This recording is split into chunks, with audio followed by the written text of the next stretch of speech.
The year is 1993, and little did we know that the 16-bit era was going to end soon.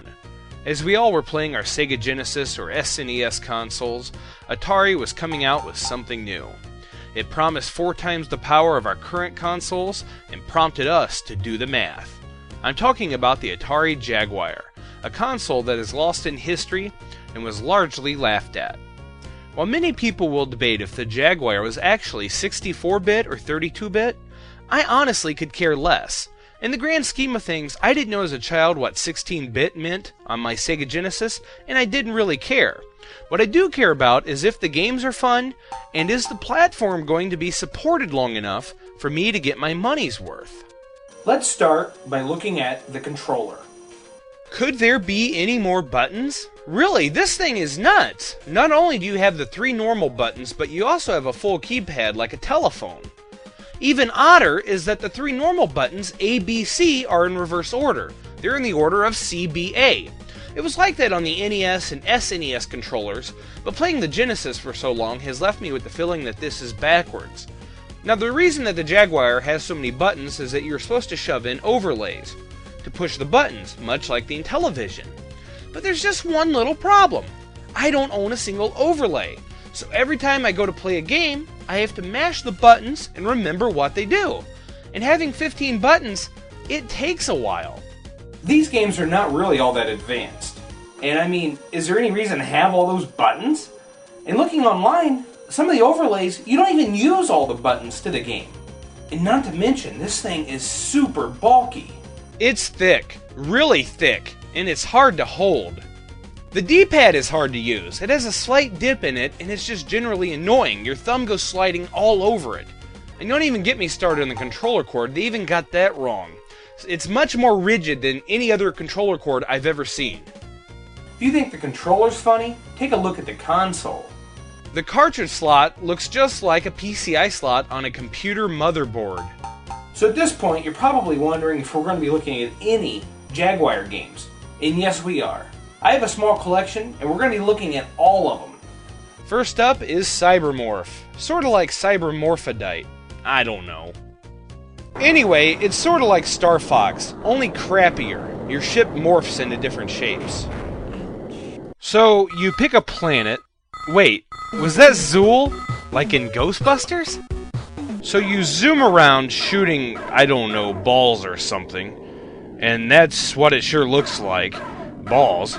But your ship starts talking to you, and this witch won't shut up for a minute. Avoid the ground. Avoid the ground. Avoid the Oh ground. yeah? Well, take this, you foul-mouthed, dirty Avoid the douchebag. ground. I've had about enough of that crap. Anyways, next up is Theme Park. Yeah, Theme Park. You know, the old PC game? You'll notice that a lot of the Jaguar games are actually PC ports. But that doesn't make them any good.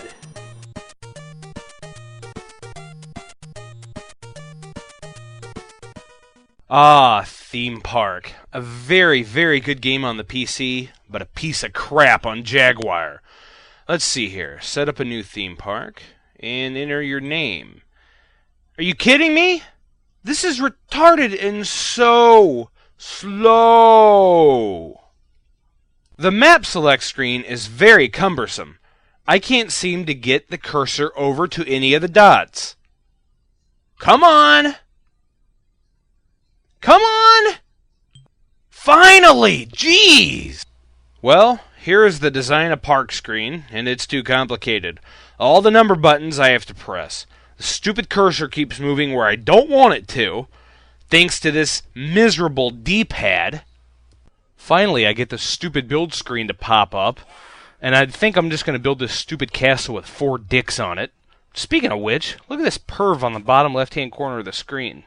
He looks like he's getting a blowjob from a goat and enjoying it.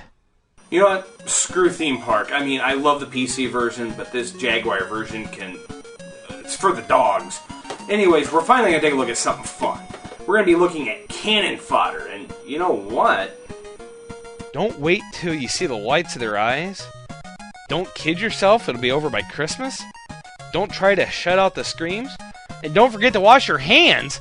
Yeah, wish it was that simple. Just wash your hands and the world's all a happy place. Maybe only in a video game. One odd thing about this game is the briefing screen. It just simply says, "Kill all enemy." Yeah, I take it that's a poor translation. So the game is simple.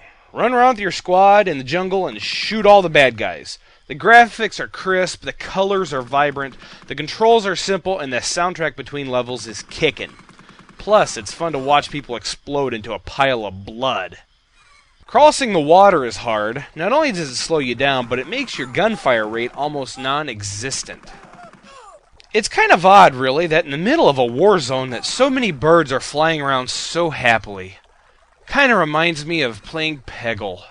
If there is one thing I hate about this game, and this is the only gripe I have, it's the wooden buildings. They're hard to blow up, and they keep belching out enemies.